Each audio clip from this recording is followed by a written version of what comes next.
here. So I'm just going to project a bit.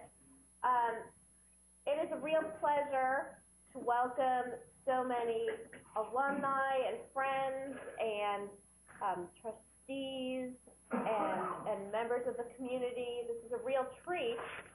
This is our first day back after spring break, so we're all just getting back into it a bit. And one of my faculty members said, "How come we didn't know about this?" And the answer was because this program was so oversubscribed immediately that we were not able to open this up to so many people in the building. So we're broadcasting it down in what we call the pit. But this really, I want to thank the Tulsa County Bar Association. I want to thank Katie Inhofe, the section on corporate counsel. I think that this tells us that we should be doing more collaboratively and more together, and I certainly want to open the doors of the law school to do that.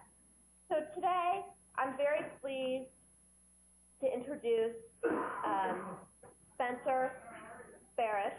I've talked to him as Spence, and I realized I didn't even ask him exactly how to pronounce his last name.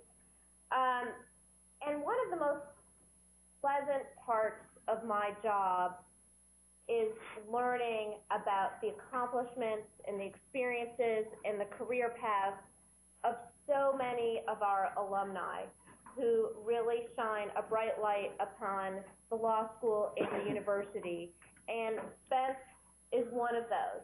His career path has followed, for me, which is an ideal, that he went to undergrad at Duke. Actually, my son is following the tournament quite closely, but I don't see Duke in there. Okay. All right. I guess we're just following the Sooners in our household.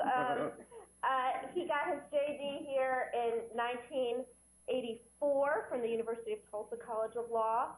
From there, he went and joined the SEC and led a very lengthy, very distinguished career in the enforcement division of the SEC in both the Florida, the Southeast region, and the Southwest region. After 17 years in practice at the SEC, on the enforcement side, he became a partner at Andrews and Kurth, working on the opposite side of the divide, representing Fortune 500 clients in retail, financial services, technology, oil and gas, particularly in dealing with SEC investigations. And obviously, we're in the middle of a defining economic moment, defining national moment, and the type of securities and derivative instruments that have been at the fulcrum of this moment are complicated, interesting, and we're hoping that our speaker will shed some light on that. So we want to welcome him back to his alma mater today, and thank you very much. Okay, thank you.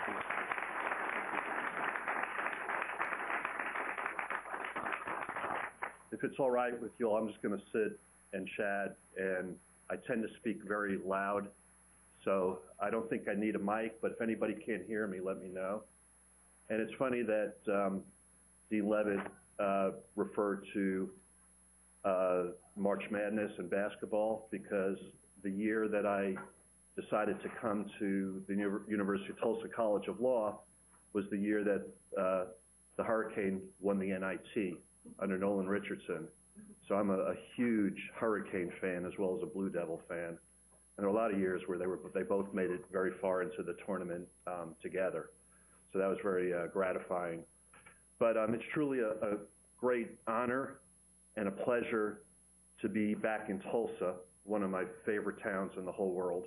If the SEC ever had an office here, this is where I would have been, I promise you that. And then also to be back at my alma mater, this school, where I have a lot of fond memories. In fact, it's really, just being here for the last hour, it's pretty amazing to be back here. It's been a while. And as long as I can put out of my mind all the times that I was unprepared when called on, and the exams and the studying, but all the rest of my time here was great. Now I do have a confession. I come from an SEC background, and that's a full disclosure agency. So I do have a confession to make, and that is when I was graduating from the University of Tulsa in 1984, as Dean Levitt said, I never in my wildest dreams would have imagined that I would have the qualities and experience to warrant an invitation back to speak to the university and to the Tulsa bar here. And particularly in this room where I heard a lot of lectures myself from some of the greatest legal minds that I can recall. And never imagined it in all my years. But I have another confession to make. And this I absolutely guarantee. There wasn't one classmate of mine or one professor of mine that ever imagined that I would have the qualities or the abilities or experience to come back, to warrant an invitation to come back and speak at this school. And by way of example, this is probably how my classmates and my professors recall me back when I was in law school. All these pictures taken in Tulsa during law school. One of the one with the beer can was on Lake Port Gibson, I think. It was over in Arkansas. A friend of mine had a boat. But anyway, this is a wonderful town, and I have so many great memories here. Okay. Well, after getting what I would call a very first-class legal education here at the University of Tulsa School of Law, and which, by the way, I wouldn't trade for any other diploma, and I really mean that. I started off my career of respectability when offered a job by this gentleman. Whoops, wrong way. Some of you might recognize this guy. His name is David Newsom, and I was a graduating student here in Tulsa, and David was running the Oklahoma Department of Securities, and he was charitable enough to offer me a job there. But I should have known something was amiss, because between the time that he offered me the job and the time that I actually showed up for work, David was nowhere to be found. And whoops. And this guy was running the show at the Oklahoma Department of Securities. And talking about a culture shock, this guy, Ray Patton, a very good old boy, fisherman, at Oklahoma, and my roots are actually from New York. It made for interesting first meetings, but I will tell you truthfully that the people I've gotten to know in Tulsa, the lawyers that I've gotten to know in Tulsa and practice with and against are as good, if not better, than any lawyers I have dealt with in my career. And in my SEC days, I was dealing with a lot of big Wall Street lawyers, all the time. And I'll put Tulsa lawyers up against any of them. And the mentoring that I received from Newsom and Ray Patton is one of the reasons that I could say that I actually maybe have not just enough qualities to be here to talk to you today. All right. See if I get this right this time, no? Okay. Anyway, today my topic, as you know, is an overview of the financial crisis and its effect on corporate America. And this is how I'm going to break up my talk today. First I'm going to theorize on how we got to the very distressed situation we're in right now. And then I'm going to share with you a little bit of alphabet soup and give you an overview of the federal legislation and programs that have so far been put into place to hopefully stimulate our economy and bring us out of this distressed situation. And then the heart of my talk is going to be the next two topics, and those are going to be to kind of share my thoughts and views of certain of the impact of this new legislation on corporate governance and disclosure. These are provisions of these acts that I think we as corporate counsel, as business people, are going to have to deal with for many years going on into the future when the hundreds of billions of dollars run out. And then my near and dear to my heart always is enforcement, so I'm going to share my views of the enforcement environment. Then I'm just going to share just a couple of observations and a little bit of advice for corporate executives and those of you who counsel companies and corporate executives, and then hopefully there'll be time for some Q&A. All right, so how did we get here? All right, I'm going to read a quote to you right now. We are not in a recession. I don't think we will go in a recession. We're in a slowdown, and there's a difference. No question they're softening now, but I am confident in the resiliency of the economy. This was George W. Bush, February 26, 2008, and this was on a day when economic reports showed that U.S. consumer confidence had slumped to its worst in 5 years, and home prices had fallen 8.9% over the prior year. So I think there's a lot of things that we as legal minds and business people can differ about. We can differ about the causes of the crisis. We can differ about, solutions and how to get ourselves out of the crisis. But I would venture to say that perhaps other than former President Bush, we're all probably in agreement that we are actually in a recession right now and in a crisis. But if any of you are disbelievers, I'm going to get this right yet. I'm just going to kind of walk you through a few things. And these are just over the last few weeks. And then for those who are really disbelievers, you may note that this year it's maybe a little easier to win your office pool. And that's just because there's less people working in your office than in years past, which is really a sad commentary on what's going on right now. Now, I find this very unusual that we would be in this down economy. And I harken back to when I was still at the SEC.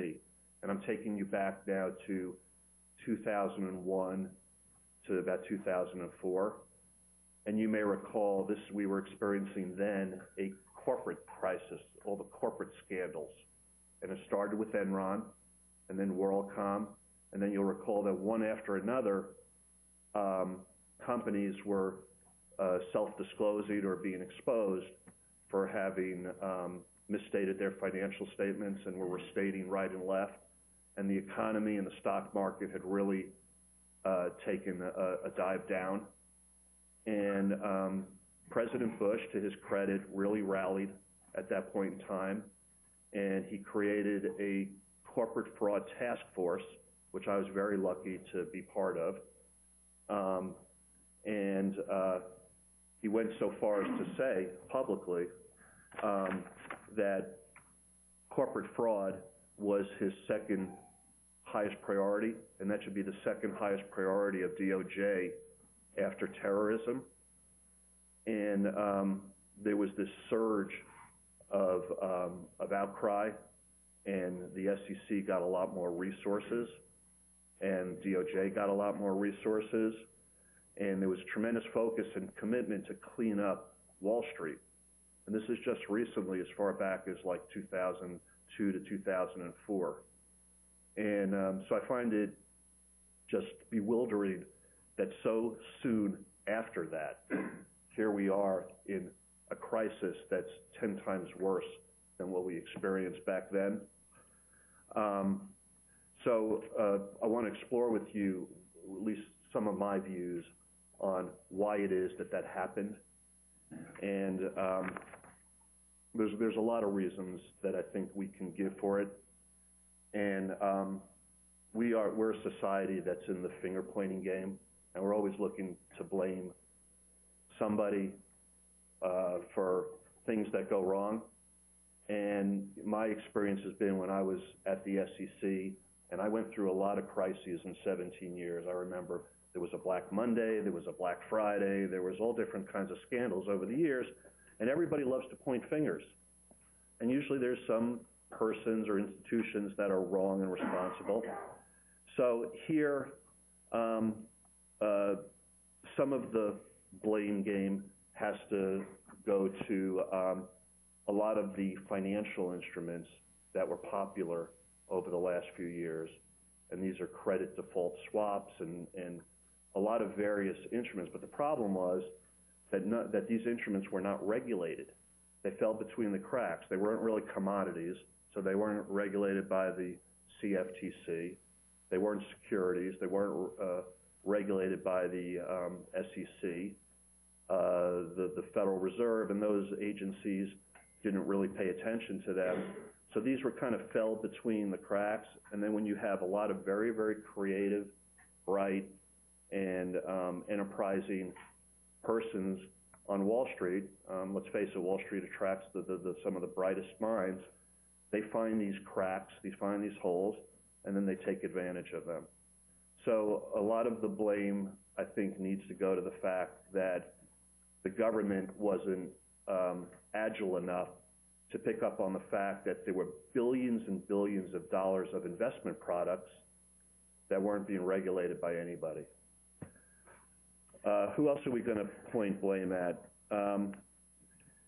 Just general greed on Wall Street. And if you think about how success is measured on Wall Street, so success is measured in one way, and that's stock price. And ethics and jobs and building good widgets and products and everything else, it has nothing to do with it. It's all, where's the stock price? And our executives and our leaders in the securities industry are trained that their sole goal, their sole objective needs to be propping up the stock price. So they will often cut corners and do whatever it takes to do that. I used to have some slides when I was doing this from the SEC and showing some studies that had been done where the length of tenure of CEOs and CFOs at public companies and how you could almost track it based on how stock prices were doing. A corporate executive has a very short lifespan, and so they are very incentivized to do whatever it takes, putting aside ethics and necessarily doing the right thing to prop up a stock price. As this slide somewhat hints at, part of it is consumer greed. Let's face it, if the investment bankers dangle out something out there for us to take, and it looks really good, and it's going to give us a feeling of a better lifestyle, we're going to grab it. And, we're not going to think about the impact that it's going to have on our future. So a lot of us took all this credit that Wall Street was just laying at our feet for the taking without any appreciation that someday you're going to have to actually pay that off. But in the last few minutes I have allocated to this topic of what the cause is, I'm going to kind of go to the area that I'm most experienced and equipped to talk about, and that is to talk about the blame with the SEC and with the government. And the contention, as we all know, is that the SEC and other securities regulators were asleep at the switch. And I want to tell you that I think there's some truth to this. But I think that taking that view in some respects is terribly unfair. And let me share you my theories on that. It helps us to have a little bit of background about the SEC that unless you deal with the SEC all the time, you may not really pick up on. And that is the SEC is run by 5 commissioners. They're all political appointees. And by statute, by requirement, there's almost always 2 Republican and 2 Democrat on the commission. And then the chairperson is almost always the party affiliation of the president. So let's go back now. You remember I took you back to 2002 and 2003 when President Bush was championing that we need to get after those bad executives and the bad people on Wall Street. And although he was a Republican president, and listen, we all know that Republicans generally are more in favor of pro-business and smaller government, but the chairman, and I was at the commission at these days, the chairman of the SEC was a guy named William Donaldson. And so he was the swing vote during Sarbanes-Oxley. And when the commission was promulgating all these rules under Sarbanes-Oxley, and to the astonishment of the White House, and to the great distress of the Republican Congress, Donaldson, who was in his 70s and was essentially in retirement, I have to assume went with his conscience instead of party affiliation, and he seemingly went with the Democrats on every single rule proposal that came up at the SEC under SOX. And in terms of enforcement decisions, there were many 2 to 3 votes about cases and penalties, and Donaldson went with the Democrats almost all the time. And it really chapped the Republican Congress and the White House. They forced out Donaldson, and this is in 2005, and they brought in this guy, Christopher Cox, who just recently stepped down as chairman. And Christopher Cox, his background was, he was actually a securities attorney in like the 70s and the 80s, and then he went into politics, and he was a congressman in California. And he was a very conservative congressman. And for those of you who practice securities litigation, there's an act, it's the Securities Litigation Reform Act of 1995, which made it very difficult, or more difficult, for shareholders to bring cases, derivative actions, and class actions against companies. And Christopher Cox actually personally wrote that bill and got it passed. So his leanings were very right, very conservative. So he ends up on the commission in 2005. And the pundits at that time in the media picked up on the fact of what was going on, and they were extremely critical, and they said, this guy, Chris Cox, is going to be very weak on enforcement. He's going to try to deregulate. He's going to try to swing the pendulum back from where it had moved after the corporate scandals. And he was very, very defensive about it. And I remember this vividly. This is August 4th, 2005, and this was his first day on the job at the SEC. And I had left the SEC 2 months earlier, so I was not there anymore. I never actually worked under Chris Cox. But obviously I was following what was going on closely and talking to my friends and colleagues still at the commission. And his first day on the job, he gathered the whole SEC staff together, and the first words out of his mouth was, my first meeting with the commission staff was with Linda Thompson, our head of enforcement. She and her entire division will have my unstinting support. So he was talking the talk that he was going to be strong for enforcement and look out for small investors, and all the predictions and all the criticisms that he would be pro-big business and turn his back on small investors was not true. And I remember I did this next slide, like within days. I was giving some talks, and I used this right then, and I said, okay, let's see, is he going to walk the walk? Or, is this just political talk? Let's wait and see. Let's give the guy a chance. So I was watching this really carefully. And here's the verdict on Cox. The verdict on Cox, and this is almost universal. And remember, he just stepped down about a month ago, okay? So from 2005 to the beginning of 2009, he's the chairman of the SEC. And now that you look back at his track record, notwithstanding the rhetoric, I can tell you that he grossly and materially interfered with the enforcement division's attempts to do their work. He put up a lot, I won't get into the details, time doesn't permit, but he just put up a lot of roadblocks and bureaucracy. And I remember I equate this to, I know when there's a farmers or an agriculture strike in France, I remembered that the farmers would all get in their trucks on the superhighways and go across all the lanes and drive like 3 miles an hour. And that's kind of what I saw kind of Cox doing to enforcement. Nothing you can specifically point to, but he just slowed it down and made it much more difficult for the staff of the SEC to investigate cases and do their jobs. The consensus is of all the commentators out there is he was completely out of touch with Wall Street. And a great example is, you may recall that all of these investment banks that have tumbled over the last year, kind of it all got started with Bear Stearns. And there are press reports that when the Bear Stearns was cratering, and this was a huge crisis, he didn't return phone calls. He took a family vacation. He refused to meet with the staff. The stories are legendary about just his disinterest and his detachment from the process.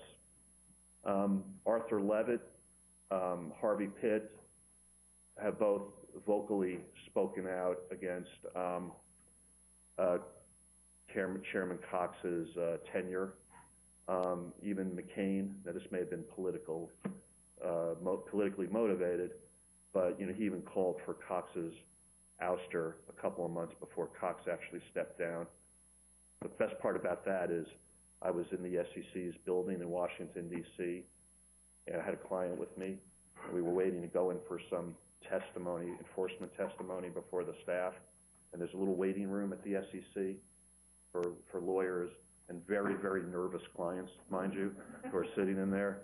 And they actually have a big TV screen up on the wall, and they have a little ticker tape below it. And they had on, one of the business news channels. And we put live McCain's speech calling for Cox's ouster right there where we're sitting there in the SEC building. It emboldened us just a little bit. Not a whole lot, but just a little bit. Okay. So during this period of time, looking back now, there's this view or perception that, the SEC wasn't doing its job. And some of that, I guess, is true. But I think it's very unfair to spread that to the staff of the SEC. The staff is probably the most talented of all the government agencies you can think of. Is there one agency, if you've dealt with a number of different agencies, where you maybe have more confidence that you're at least going to have smart people there who are going to understand the issues and hopefully treat you fairly. Now, we all have some exceptions to that, I have to say, and some stories, but generally speaking, it's a great staff. So to smear the whole SEC with kind of what Cox did is a little bit unfair. And then just to put it even in better perspective for you, and remember, we're talking about the reasons for the crisis. Well, this is a very big theme. The SEC has a total of 4,000 people. And now that includes the receptionists, the secretaries, the security guards, the janitorial staff, 4,000 people. Okay, well, for those of us, who don't believe in big government, that's a lot of people. But this is what the SEC regulates. 17,000 public companies. So you have 4,000 people. Only maybe 2/3 are actually professionals regulating a securities industry like this. The responsibility is very daunting. I remember there was a period in the corporate scandal days when I was still at the SEC, and I was handling Enron, Halliburton, Dynegy, and one other big company, Royal Dutch Shell. These were 4 SEC investigations that my office was handling. And I remember thinking at the time that those 4 companies had more than 4,000 accountants alone, just those 4 companies. And here we were, an agency with 4,000 people total. And then there's another, 16,990 some odd other public companies, not to mention brokerage firms and mutual funds and everything else. So it's just a very daunting task. So kind of the culmination of this part of my talk is to share with you my view that a lot of the reason for the situation we're in is that the regulators, the people out there that are really in place to maybe sift out a lot of the problems and do something about it, are very short-staffed, short-resourced, and they're technology-wise, you're always behind the rest of the industry. So that's part of my theory. The same thing with DOJ. And this is a slide I also came up with a couple years ago. Here we were, rah-rah, corporate fraud task force. I was on it. I remember that when George Bush was at that podium, that slide I told you, I was there that day. I was very lucky. And I was there. There were about 25 of us at the SEC. And then every U.S. attorney in the country was there that day, including John Ashcroft, who was Attorney General at the time, and his deputies. And it was a big rah-rah, let's go out and get corporate fraud. You have our full support. And there was a surge in criminal cases. It was pretty neat. But then that was in the rearview mirror. Everybody kind of lost interest. Wall Street kind of righted itself for a while. In fairness, these cases are very time and resource intensive. And you've got DOJ, they're out there prosecuting all kinds of hard crimes, and for them to detail 5 people to do a really, really sophisticated securities case is really hard. So the criminal prosecutions just dwindled up until now. Okay, so let me move on to my next part of my talk. Let me just quickly kind of give you an overview of the federal legislation. And I have to tell you, I had to really go to school to prepare this part of it because I was so confused. Because it's like a bunch of alphabet soup, and you hear the names interchange. Stimulus and stabilization and recovery and this. And to sort it all out took me a while, but I've got it simplified for us. Basically, there's 4 pieces of legislation.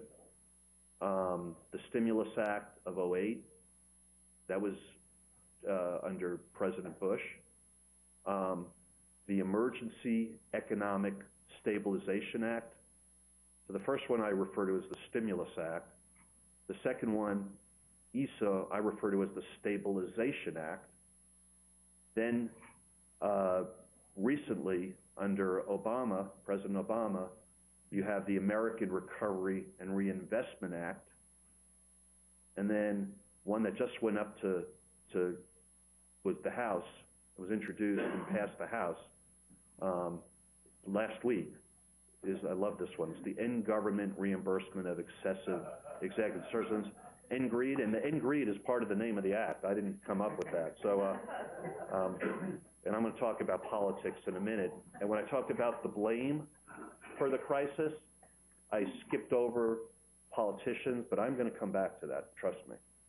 I'm not a big fan of politicians often. So let's just kind of quickly look at these acts. And this is kind of the way, it's very confusing.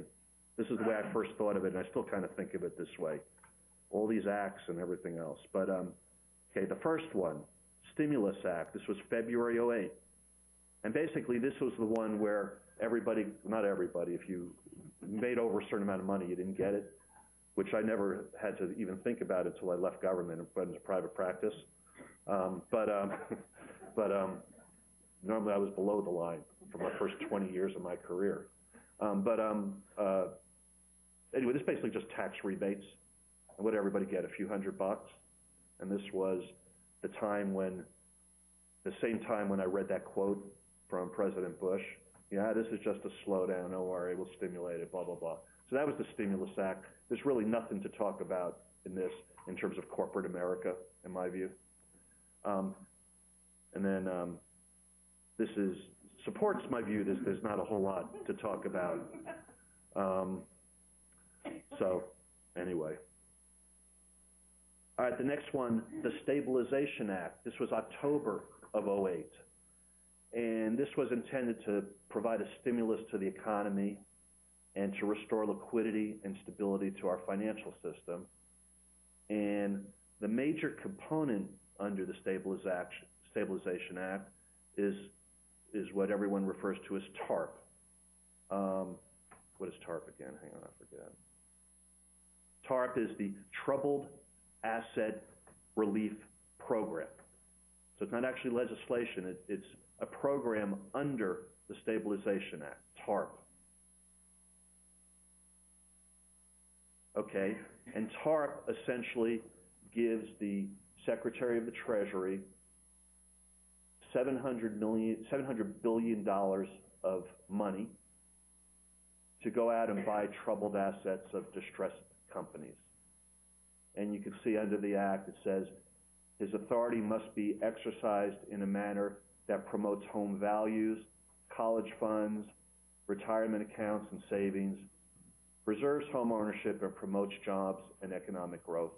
That's all good, right? Okay. And it's all good. I mean, it sounds easy, right? I submit to you, it's not. This is a pretty daunting task. This is supposedly the Secretary of the Treasury 6 weeks into the job, and he was already losing it. This is a tough job. And did anybody see Obama on Jay Leno last week?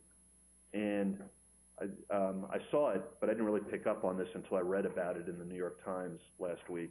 And that is, Leno,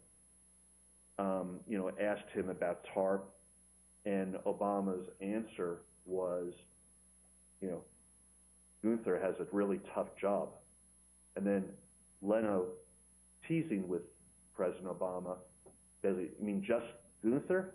And then Obama was like embarrassed for a second, thinking that he was shoving off the responsibility to another person and not taking it for himself. I thought it was a funny exchange. But let's face it, my hypothesis at the very beginning of my remarks is one thing we will all disagree about is the way to revive the economy. And, you can find 10 brilliant people, and every one of them is going to have a different answer to that question. But nevertheless, the Secretary of the Treasury is kind of in the driver's seat right now in terms of steering us. So when you think about this $700 billion to purchase troubled assets, let me give you a status report on that. As of March 6th, 473 companies had received these funds. We know that AIG is one of them, right? How can we not know that? We also know that Bank of America and Merrill Lynch received a bunch of funds. I'm going to talk about that in a second. Of those 473, though, 323 of them are public companies. The rest are privately held companies. And we'll have a copy of this PowerPoint for you. If anybody wants to see the full list, there's a place to see it. Now, this is one pundit's view of this $700 billion. Again, we can all disagree on, whether this is going to work or not. I guess time will tell. It's too early to tell. I think probably we could all agree on that. It's a little bit too early to tell. But nevertheless, now I take you to the last act. And then this is going to take us into what I say is the most significant or interesting piece of this for corporate America. The Recovery Act essentially took the Stabilization Act and built upon it. So it kind of reiterated a lot what's in the Stabilization Act, but it added a lot of new measures. This came out February of '09 under President Obama. So the added measures include federal tax cut, expansion of unemployment benefits, domestic spending in education, healthcare, and infrastructure, etc. But what I find the most interesting for our group is that the Recovery Act adds a whole lot of what I call corporate governance and public disclosure obligations on recipients of TARP money. And this is all retroactive. Anyone who received any TARP money from going back to October to now is subject to these governance and public disclosure obligations. And the Treasury, the Secretary of the Treasury, I got that wrong at the bottom, but the Treasury Secretary is supposed to promulgate rules under this. Let's take a look at this. Now, you might be sitting there thinking, okay, how is this such a big thing on corporate America? It only applies to the 400 or so companies that receive TARP money, and then only 328 of those are actually public companies. Well, the commentators have universally commented that this is very important legislation for all companies. And why? One, it provides insights into concerns of the current Congress and administration. In other words, you can expect laws to be enacted along these lines that are going to go across the board, not only to TARP recipients. Two, this is a signal for likely future rulemaking by the SEC. And it's just best practices in a lot of people's views. And then with respect to non-public companies, nowadays non-public companies, when they're borrowing money, are held to the same standards as public companies in terms of financial statements and disclosure, transparency, et cetera. So a lot of this carries over to private companies. And let's just look at some of these provisions. First of all, there's what I call compliance certification.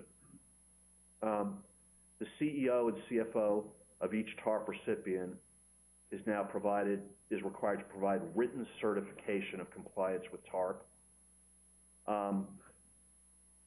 Publicly traded TARP companies will have to make those certifications to the SEC, and non-public companies will have to make it to the Secretary of the Treasury.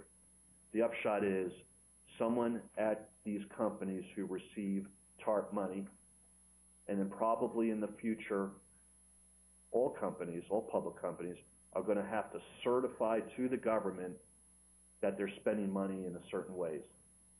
So this is a very significant governance and disclosure imposition on companies. These are out of order. This is very interesting. The Recovery Act has executive compensation measures. And these now require TARP recipients, and again, this is likely to extend to all public companies someday. With regard to executive compensation, there could be no incentives that encourage unnecessary and excessive risk. There's prohibitions on golden parachutes, prohibitions on certain bonuses, prohibition on compensation plans that would encourage manipulations of earnings, and there's provisions to get back money from executives, clawed back, who violate any of these provisions. Anyway, this is the funny slide that's supposed to follow that. Okay, this is interesting. Those of you who practice in corporate and securities know that under Sarbanes-Oxley, there were tremendous, significant requirements placed on audit committees that didn't exist under state law in terms of independence and meetings and things like that. Well, the Recovery Act imposes very similar governance requirements with regard to compensation committees, very similar to what SOX did with audit committees. And the interesting point here is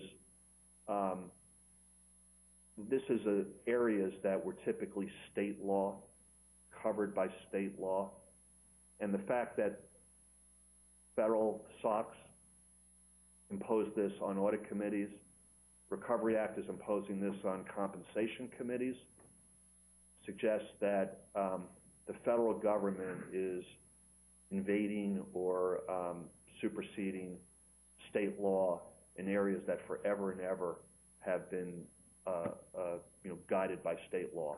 And it suggests that the state laws, requirements, on boards of directors were not sufficient to keep boards focused in the right direction. This is another provision under the Recovery Act called Say on Pay, and basically it requires TARP recipients to ask shareholders of their companies to vote to approve executive compensation. Well, now none of this is binding, but nevertheless, it's an affirmative extra disclosure obligation on boards of directors to disclose to shareholders exactly what they're paying to senior executives of companies. And shareholders hopefully are going to look at that and judge boards of directors based on what they tell them. And then there's limitations on luxury expenditures, and this is your typical, corporate jets and, office, fancy offices and the $10,000, waste paper baskets and all that kind of stuff that we've read about, with respect to corporate greed. So now there are limitations that are placed on approval of luxury expenditures for companies. And then the Greed Act, the End Greed Act, provides the Attorney General the ability to claw back bonuses and to review contracts to prevent bonuses from being paid with respect to TARP recipients. I have questions about the constitutionality of this. It hasn't actually been passed.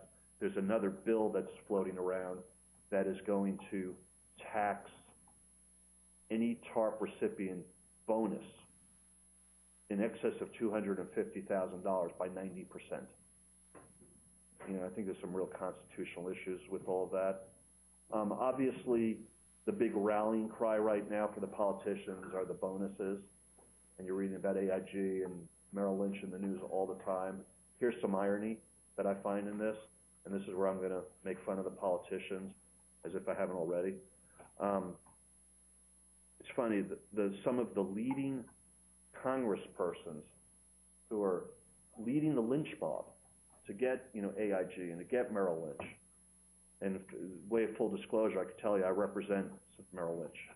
But that aside, these are politicians who themselves 6 months ago, 8 months ago, a year ago, had their hands in the pockets of AIG and Merrill Lynch.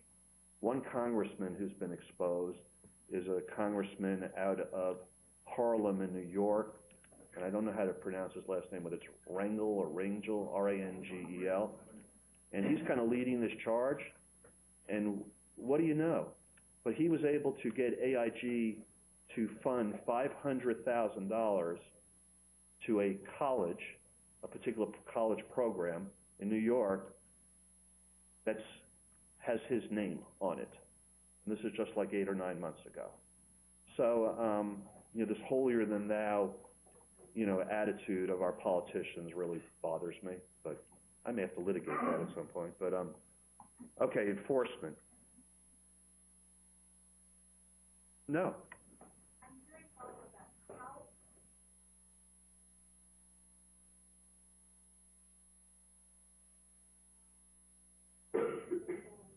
Hold on.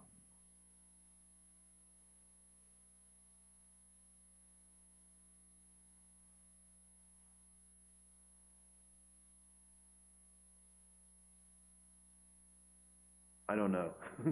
I'm sorry. I mean, you just have to be reading every day. There's something new coming out because every politician these days, and a lot of this is good legislation, well motivated. I recognize that, but there's so much grandstanding going on, and everybody wants to get their name on some new bill, some new proposal, some new act. It's hard to keep score. So I don't know the answer to that. I'm sorry. Okay. Enforcement. I've got a whole host of quotes, starting with Obama. Working my way through, here he says, we will crack down on this culture of greed and scheming that has led us to this day of reckoning. Then the new chairperson of the SEC is Mary Shapiro, and her words are very strong about strong enforcement. With her, I doubt very much, I wouldn't even put out a walk the walk slide. I know she means it. I know her personally, but she has to follow through with all the scrutiny that's on the SEC these days. But the last one here, the commission will make war without quarter on any who sell securities by fraud or misrepresentation. Those are pretty strong words. I like this last one. The SEC is going to act like our hair is on fire. Whatever that means. But it doesn't sound good for the rest of us, for us defense lawyers. Yeah.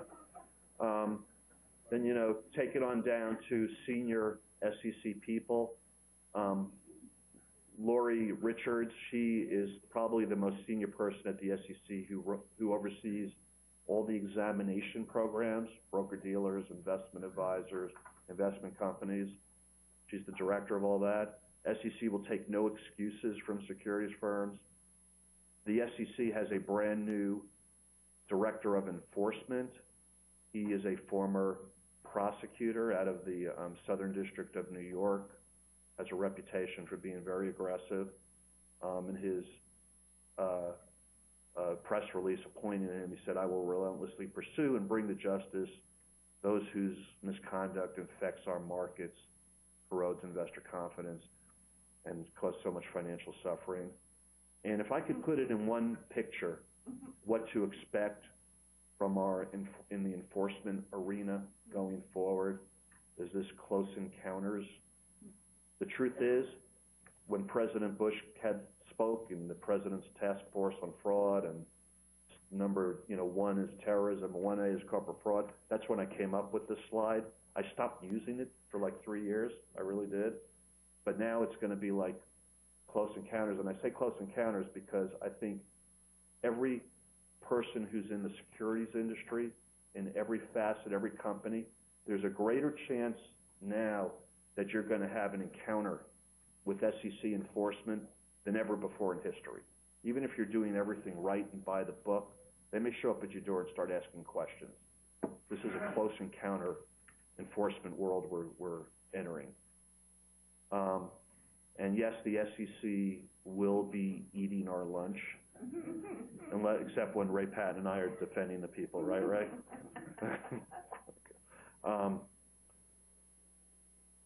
But I will tell you that the enforcement people, they love to pile on. Everybody, I love to use mafia references. Everybody wants to wet their beak. So like right after the task force, the President's task force thing, there were U.S. attorneys. I told you that meeting was every U.S. attorney in the country was there.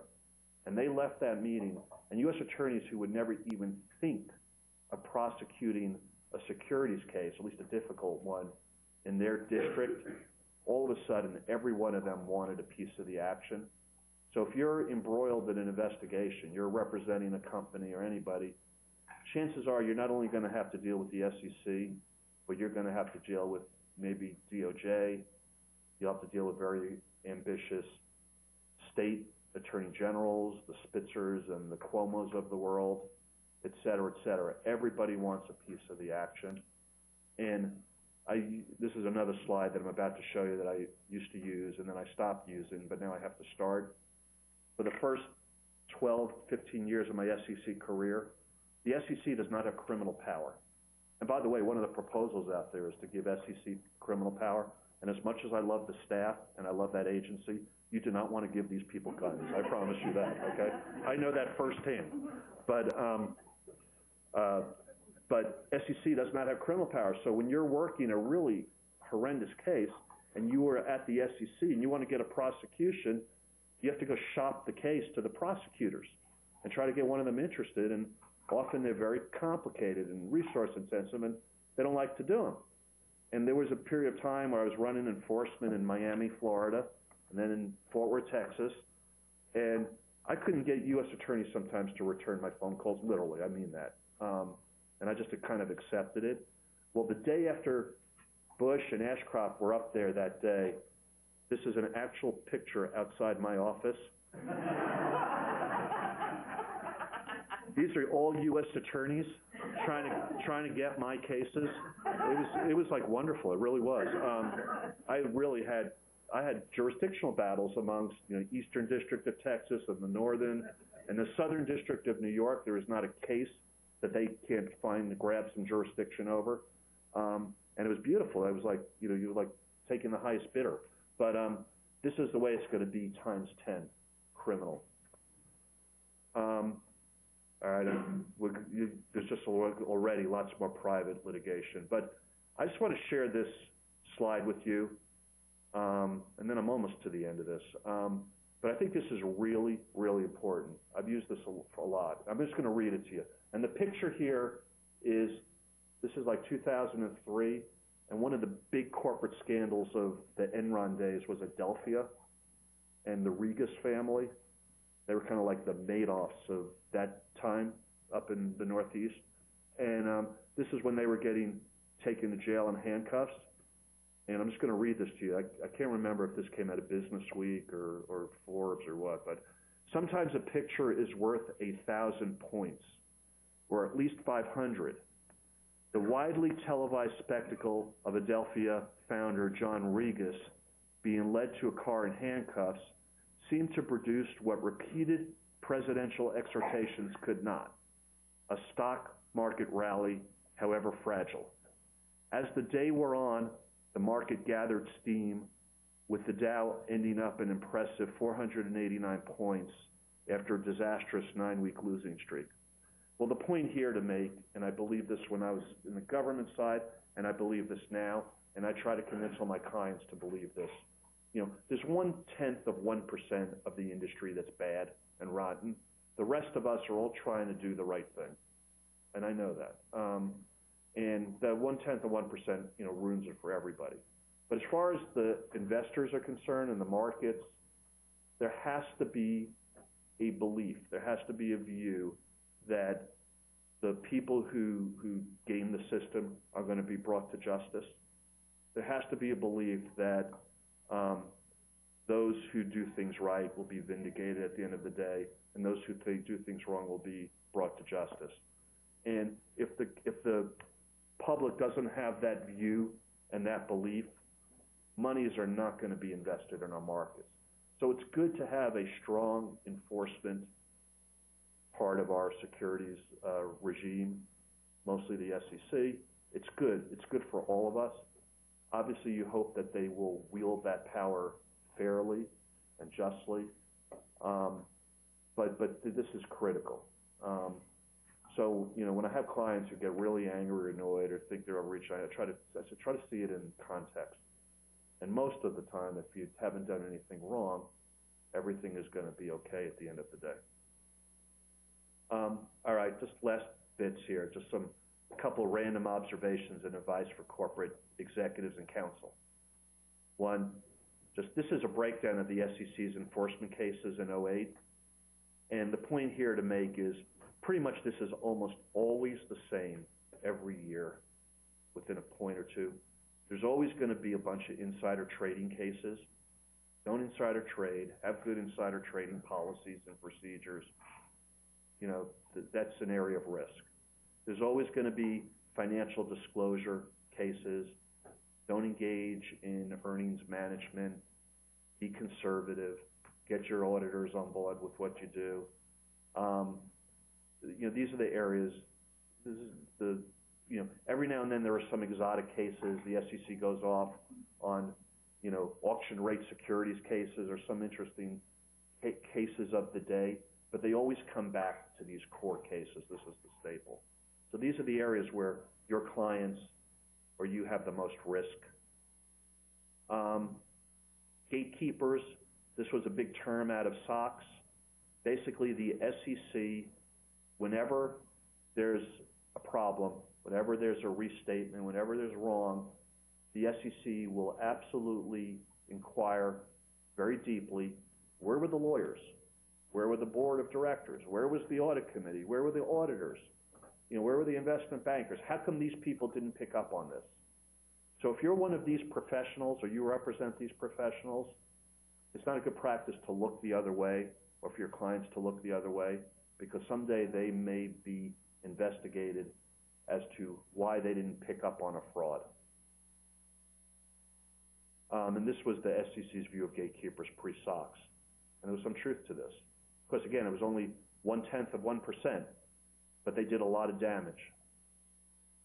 Okay, my last point, corporate compliance. Have strong corporate compliance programs in place now.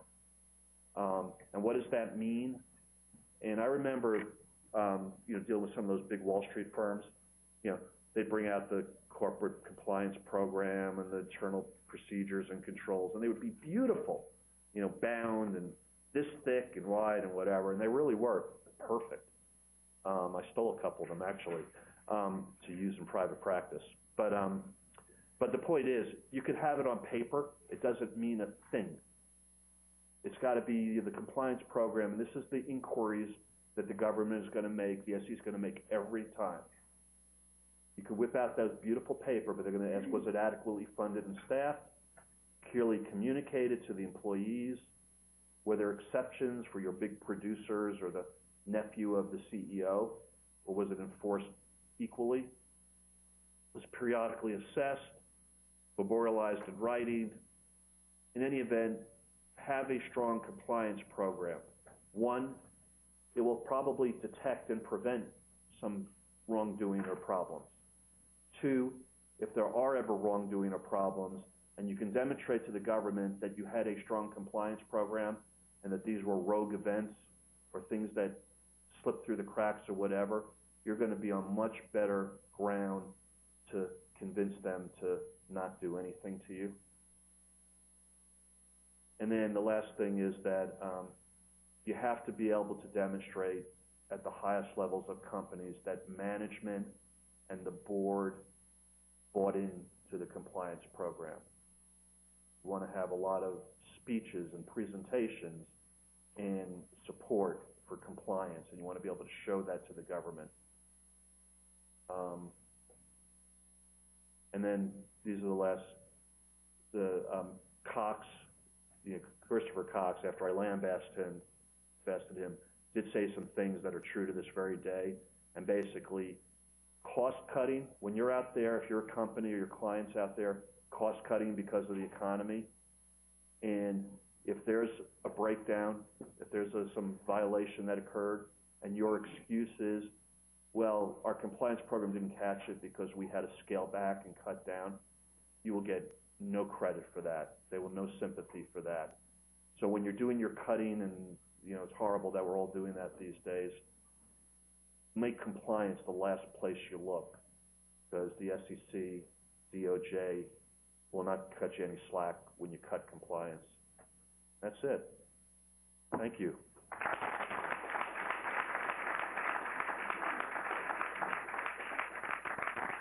Any questions that I might be able to actually answer? Yeah.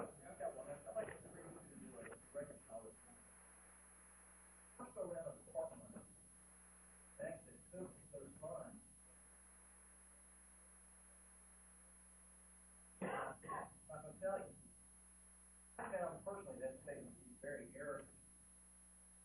Haven't fully fleshed out the constitutional issues about the clawback, but that's taxpayer money. Shouldn't we be allowed to set the terms, much like the bank would set the terms of the loan?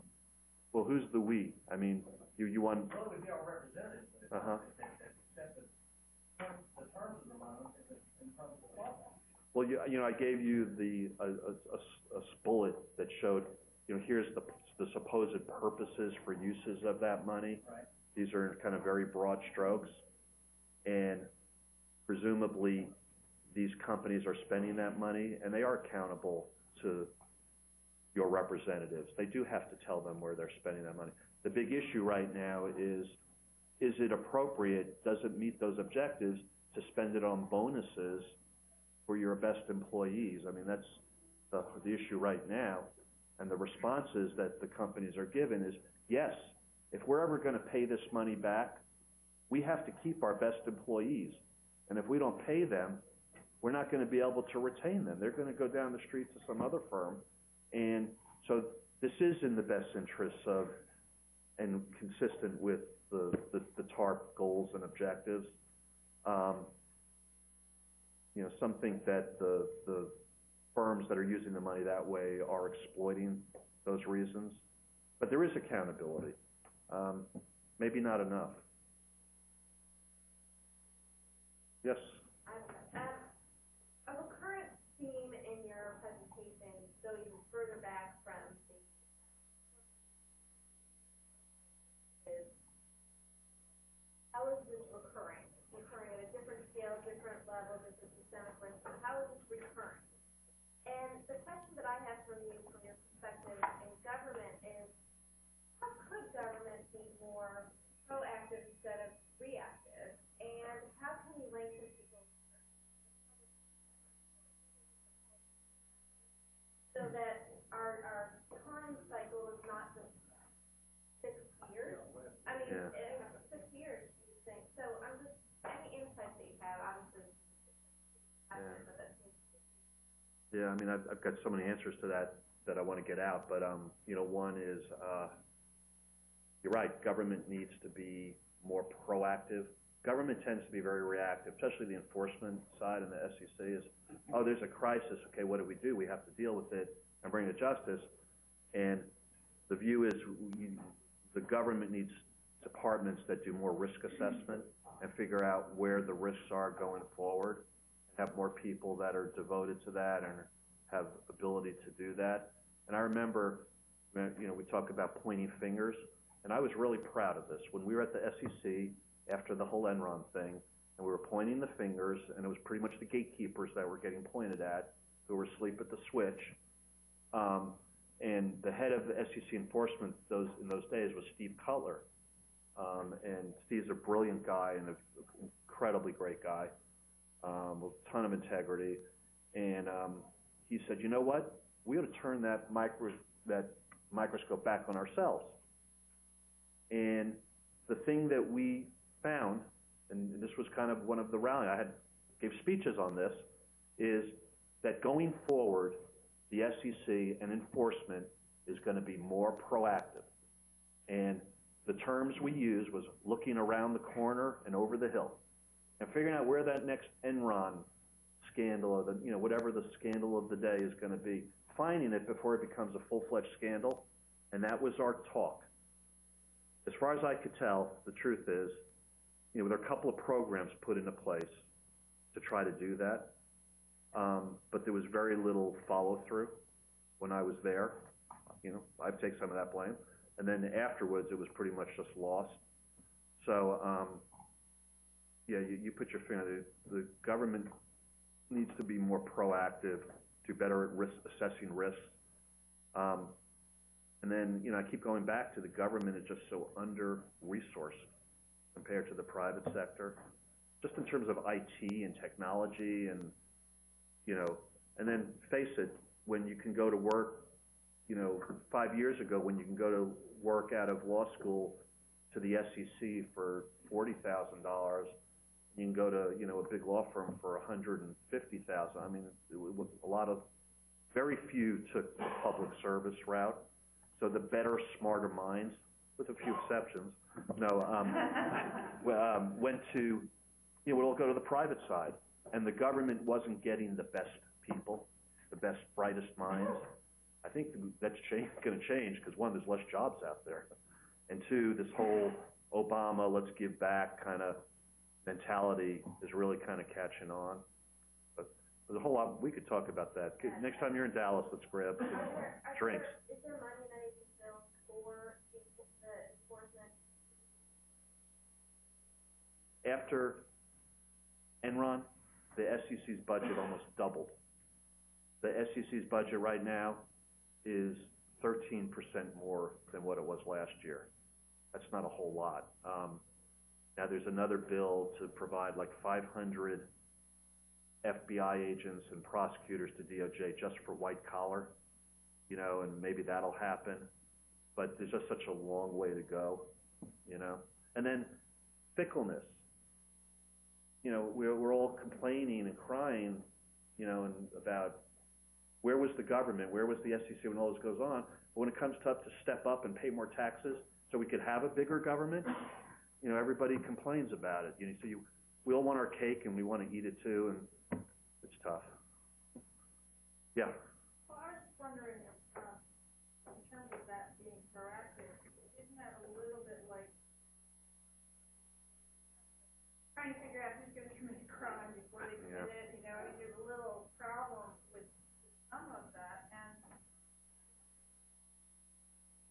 drawback problem seems like one that, boy, you wouldn't even need any legislation for it. You could prove that a conspiracy existed and purpose having to do.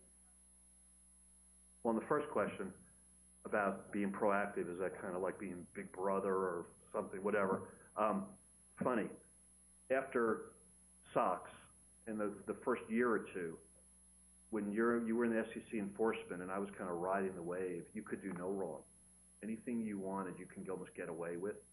A little frightening, you know, to think about that. But and to affect the proactive, we had a program, and we called it wildcatting, and the press picked up on that, and later we changed the name very quietly to risk-based investigations, RBIs, and the journal picked up on the wildcatting. That's why we changed it. But essentially what this was, if there was an area where we just had some official curiosity that there might be some gaming going on, the enforcement division would send out letters to everybody in the industry and they asked them to back up the truck and come in and explain what they were doing. And this was met with so much criticism. And I used to tell, but it was to sift out and see, is this a problem? Two areas that I remember where we did that in, it's interesting. One was in oil and gas reserve reporting. And I'd mentioned that one of the cases I worked on was Royal Dutch Shell. And basically all that case was about was, you know, they overstated their probable reserves, which is huge for oil and gas companies. Well, basically, based on that, the SEC sent letters to every oil and gas company and basically said, enforcement, not CorpFin or chief accountant, and basically enforcement letter. When you get an enforcement letter, I mean, you better take it seriously. I don't care when it is or why it's coming. And come on in and explain to us how you account for reserves. Risk-based investigation, wildcatting, whatever you wanted to call it, and they want to see if this was a huge problem or just an isolated problem. Another area where they came up was there were a couple of cases where, I forget the companies that were charged. These were like publications that own newspapers and magazines, and basically what they were doing was they would lie about their distribution rates because advertising is based on distribution. So they would manipulate their distribution to generate more advertising dollars, which in these couple of cases turned out to be very material and made them meet their Wall Street numbers. Well, someone at the SEC said, you know what? I wonder if every one of these companies is doing that. So we went and we looked it up and figured out every public company that's a substantial component of their business. They all got letters from enforcement and were invited to come in and talk to us and explain to us. So is that a good thing or is that a bad thing? Is that Big Brother? Is it not Big Brother? I don't know. I mean, we probably would all have different opinions on that. If you're a company and you got one of those letters, you know, what the hell, you know, why, what, and then the question would always be, do you have any indication we've done anything wrong? Well, no. Now, we know other people in your industry have done wrong. Well, but why are you coming to us? I mean, you have no indication we did wrong. You know, why are you wasting our... So that's the dilemma. I forgot your second question.